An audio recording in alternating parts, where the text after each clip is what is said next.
26. The electronic configuration is 2, 8, 14, 2. 2, 8, 14, 2. What are the other possible electronic configuration? You were there last class? What are the other possible dress code I told you? Anyhow, take care of it. Please follow the dress code. Okay, right. What are the other possibilities of ion electronic? Okay, 2, 8, 15, 1. You start from 2, 8, 8, 8, 9, 7, isn't it? 10, 10, 5, 11, 4, and 14, 2, 15, 1, 15, 1, 15, 1. Of which this is going to be this. Now, how did you get this? Based on orbital structure, orbital electronic configuration. Orbital electronic configuration. Now, please make a note of it. Every sentence, if you don't follow, please let me know. I have got main energy levels. Main energy levels. Main energy levels are also known as shells. Shells. They are called K shell, L shell, M. They had only up to N at that time. The elements known at that time, they require only up to N. And first energy level, second shell, third shell, fourth shell, fifth shell, sixth shell, seventh shell, etc. And they refer to the periods in the periodic table. There is going to be a relationship between the main energy level and the periods also, right now. Now, the first shell, the maximum number, this is going to be 2, 8, 18, 32, 50, and 72, and so on and so forth.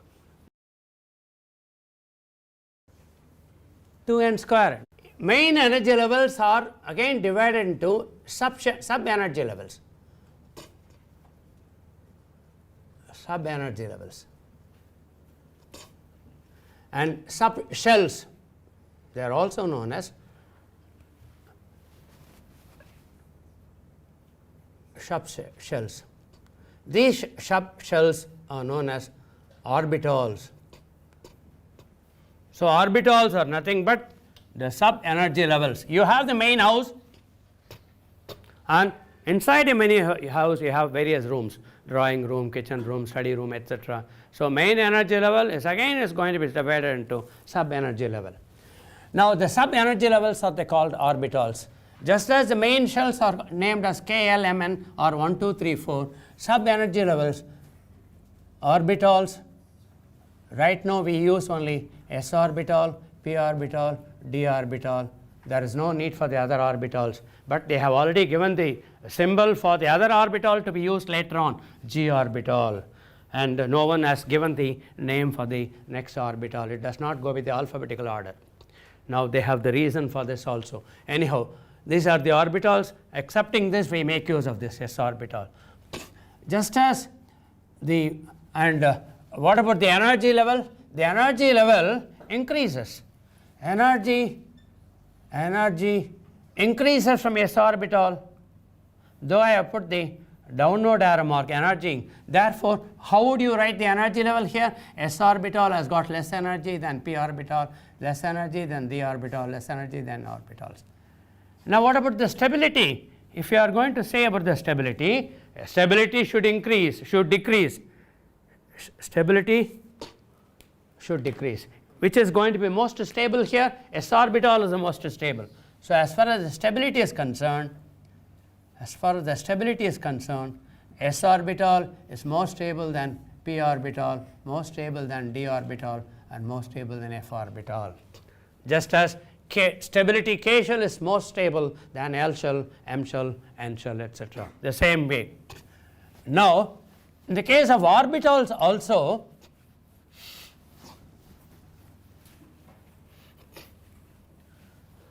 in the case of the orbitals also, the maximum electrons, s electron can accommodate 2, p electron 6, d electron 10. What should be the maximum number of electron in f orbital? 14. If it were to be G here, that should have been 18. This is the maximum number of electrons that are accommodated in every orbital. It can only. And again, each orbital is going to be further subdivided. They are going to be further subdivided. It has got only one. I'll explain it in terms of the compartment. We are going to give a shapes also. Let's say it has got only one compartment, one orbital. And P, it has got 3 orbitals. Each orbital can accommodate only 2 electrons. There are 6 electrons. There should be 3 orbitals, p orbitals, and they are represented as px orbital, py orbital, and pz orbital along the x-axis, along the y-axis, and z-axis here. We shall come to the structure and the shape of the orbitals also. And each orbital can accommodate only how many electrons? 2 electrons. So 2 into 3, 6 here. So obviously when it comes to d here, there should be 5 d orbitals, 5 d orbitals. Let's say 5 d orbital, 5 compartments, 5 energy, 1, 2, 3, 4, 5. And they are named also. Let us see the d orbitals also. They are called as dxy orbital.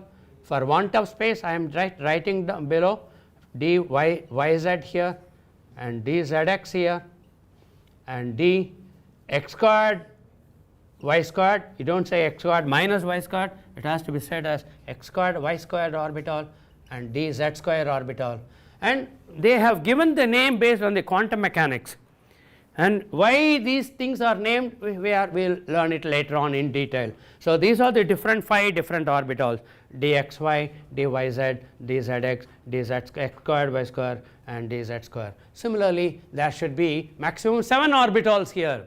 7 orbitals. You go to the internet, they will give you the names of all the 7 f orbitals also. Each orbital can accommodate 2. 7 into 2, 14. If it were to be G, there should have been 9 orbitals. 9 into 2, 18 electrons. This is going to be the order.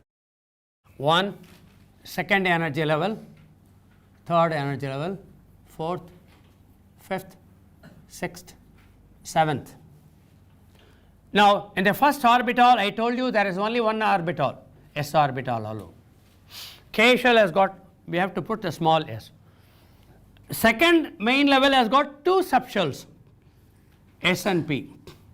Third level should have 3 subshells, s, p, and d. Fourth level again 4 subshells, s, p, d, and f.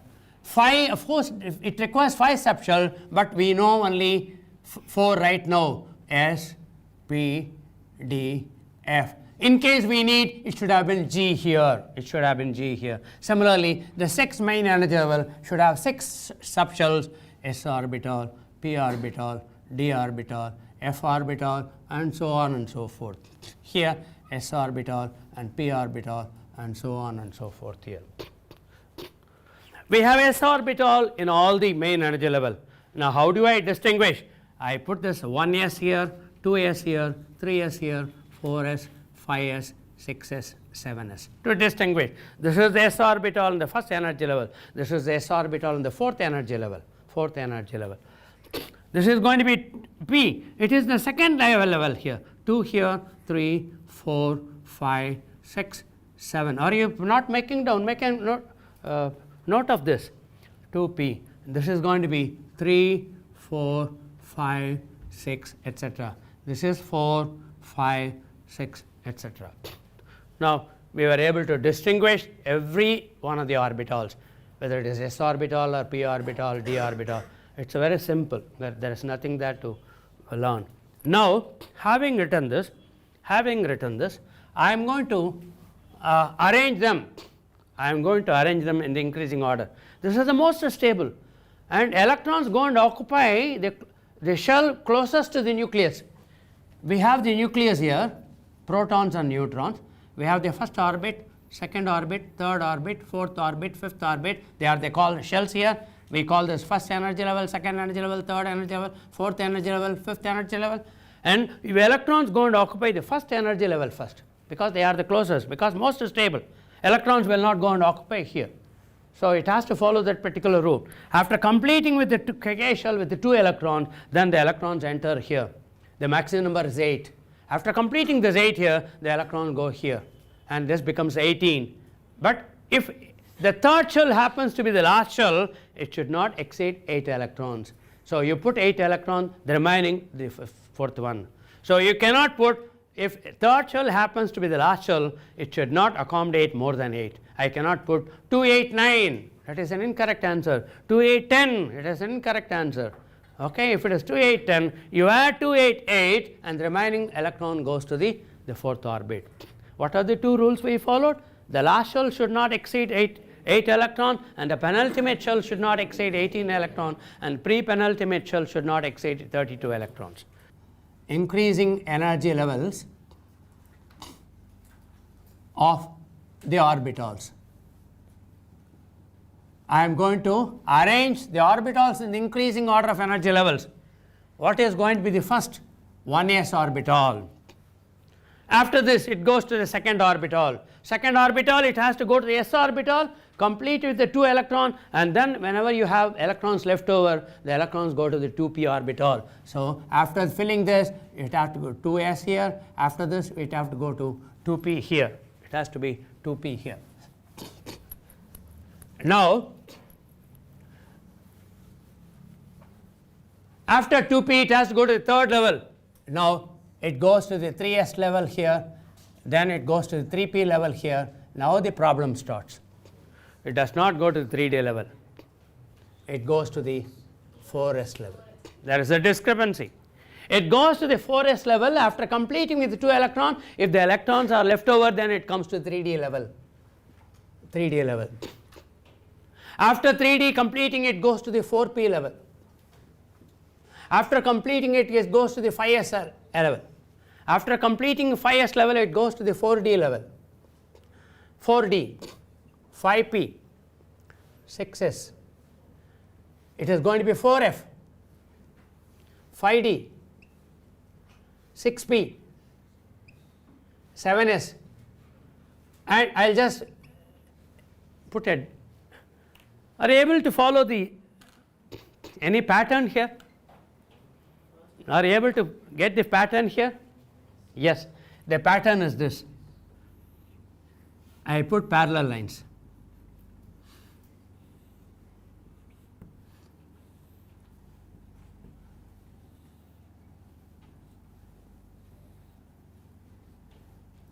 Now you see, you follow that. Increasing order of energy levels. That is increasing order of energy levels.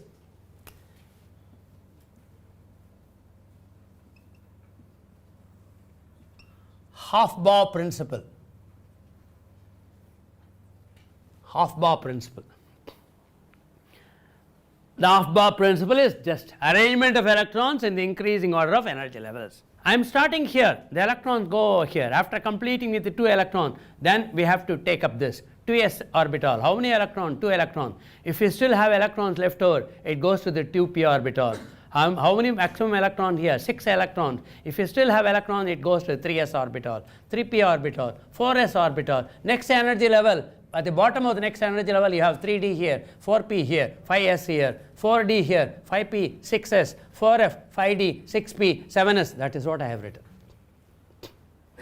Very easy. You can in fact continue. If you have 250 electrons, you can write the electronic configuration, as long as you are able to get total that 252. Okay, making use of this, let's see how the electronic configuration in terms of the orbital. Let me start with the hydrogen, atomic number 1 electron. Obviously, it should be 1s1. 1s is the level, energy level. That small 1 indicates the number of electrons. It has 1 electron. Then helium, atomic number 2. It should be 1s2. Let us learn the reactivity also. Reactivity can be explained based on the electronic configuration. It has only, I told you, only one compartment here. There is only 1 electron. The arrow mark indicates the electron. The arrow mark, I put it arrow mark here because I want to represent the spin of an electron. Electron can have the clockwise spin or anti-clockwise spin. Electrons revolve around the nucleus and they spin in the clockwise direction or anti-clockwise direction. Now, how many electrons are there? There is no problem in the case of hydrogen. There is only one electron. It can have anti-clockwise or anti-clockwise. Now, in the case of the hydrogen atom, again there is only one s orbital. It is going to be, there are two spins. The spins of the electron, two electrons must be in the opposite direction in order to have stable configuration. In case you supply energy to the helium, what happens? This is going to be, helium is going to be excited. Both the electrons are going to be the spin. And I represent this helium as with an asterisk mark here. The tag is given an asterisk mark to indicate that extra energy. When the helium attains extra energy, both the electrons become parallel. Now, it cannot remain, it has to come down the ground state here. This is the ground state of helium and this is the excited state of helium here. What should be the configuration here? It is going to be both the electrons must be spin. What should be the configuration here? Both the electrons in the clockwise or anti-clockwise? It could be either way, either way. If you supply some more energy, what happens? One of the electrons is lost off. We will come back to that. We have already studied about ionization enthalpy, ionization energy in the chemical bonding and periodic table. Energy required to remove an electron. We will come back here. Now, this is going to be the, leave alone this excited state configuration. Okay. Now, the next element is going to be lithium, atomic number 3. So, it has to go to the 2 electron, the first shell, and third electron has to go to the, what is the next one? 2s1. 2s1. It has got a single electron. This is called unpaired electron. This is unpaired electron. How many unpaired electrons are there in hydrogen atom? One unpaired electron. How many unpaired electrons are there in the case of helium? 0. There is no unpaired electron. There is no unpaired electron. And the presence of one or more unpaired electron is responsible for the reactivity of a substance, element. We are going to see it based on the orbital structure. We are going to write the electronic configuration of helium, neon, argon, krypton, xenon, etc. In all the orbitals, the electrons are going to be completely paired, not a single electron, even radon for that matter. The absence of single electron, unpaired electron, says that it is going to be inert and inactive. Now we know why group 18 elements are called inert group elements, inert gases, rare gases. Why are they called inert elements? There is no chemical property at all. Xenon, helium, not xenon. Helium will never combine with oxygen. Helium can never be oxidized. All the other elements in the periodic table can undergo reaction with fluorine. You take care of the most highly electronegative element of the period. What is that most highly electronegative? Fluorine. All the elements can react with fluorine except helium. All the elements can react with fluorine. What is the next element next to the fluorine here in terms of electronegativity? Oxygen atom. All the elements can form oxides, whether it's a metal or non-metal. Metal forms metal oxides, and non-metal form non-metallic oxides, excepting neon. That could be one question. Which of the following element does not react with either oxygen or fluorine? Rare gases, group 18, helium, neon. We will come back here. Therefore, this is going to be no unpaired electron. It has got one unpaired electron. What is the next element here? Now, for the known reasons, I am leaving out beryllium, boron, carbon, nitrogen. I am going to start with nitrogen because I need to explain something else here. Now, let me take up nitrogen. How many electrons? 7 electrons. How would you arrange? Write it. 1s2, 2s2, 2p3. Now, while writing, this is going to be written as, this is going to be 1s orbital, this is 2s orbital, p orbital has got 3 compartments I told you, px orbital, py orbital and pz orbital. Now, how do these 3 electrons go? There are various permutation combinations. I can put 1 here, 1 here, 1 here, or I can 2 here, 1 here, or I can put 1 here, 2 here, 2 here, 1 here, etc., etc., various permutation combination. but to follow it as a rule, Hund's rule or Hund's rule. Each electron goes and occupies singly in an orbital. You have second electron, third electron. If you have still electrons left over, they will go and occupy these orbitals. They will go and occupy. That is one question.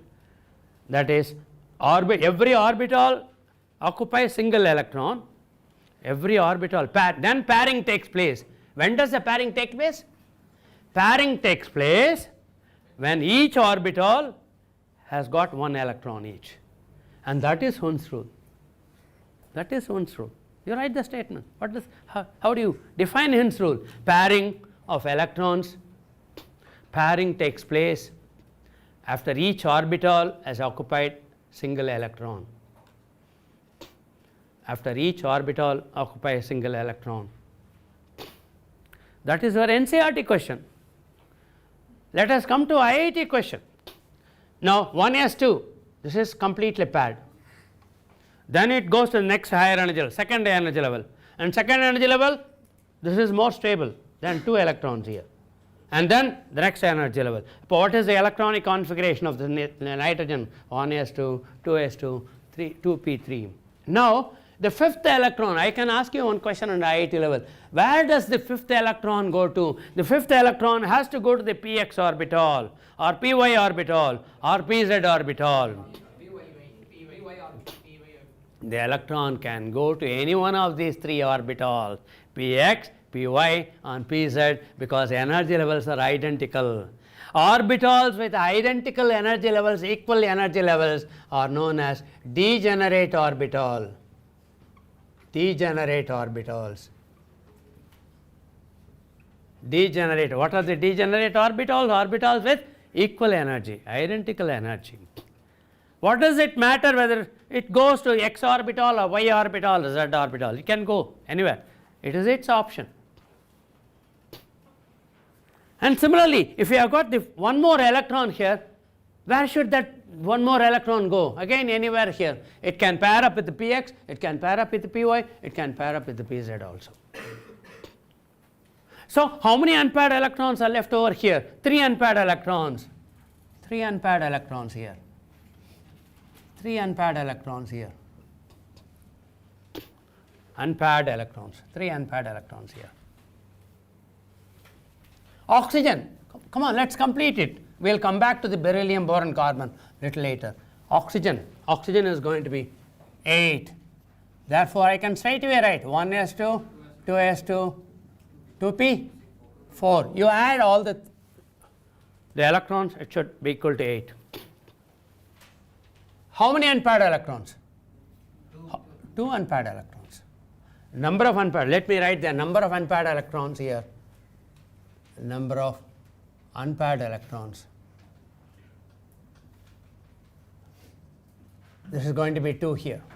Fluorine 9, 1s2, 2s2, 2p5, 1 unpaired electron. Neon 10, 1s2, 2s2, 2p6, 0 unpaired electron. All the orbitals are filled. Orbital, 1 minute. That is the electronic configuration. Now I will come back. Please remember your question. Let me decode this orbital structure into shell structure also. What is the electronic configuration of hydrogen? 1. 2 in the K shell. 2 1. Are you not writing 2 1 here? And what is the electronic configuration of nitrogen? 2 5. 2 5. 2 in the first level and 5 in the second level. 5 in the second level. Therefore, it is equivalent to 2 5. It is going to be 2 6. Isn't it 2 6? Electronic configuration. Isn't it 2 7 here? Isn't going to be 2 8 here? Electronic configuration. Now why did I mention this? Now let us write atomic number 26. Atomic number 26. You will be convinced that our electronic configuration is 2 8 14 2. not any other configuration.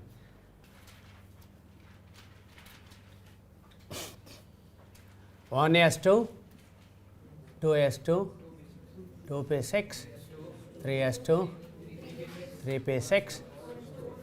Please remember up to 4s2, 20. Every time you can't be wasting your time in counting it. 2, 8, 10, 16, up to 4s2 is 20. We need to account for 6 more electrons. The next orbital is 3d orbital, therefore 3d6. Now, K shell, L shell, M shell, the first energy level, second energy level, 8, third energy level, this third energy level.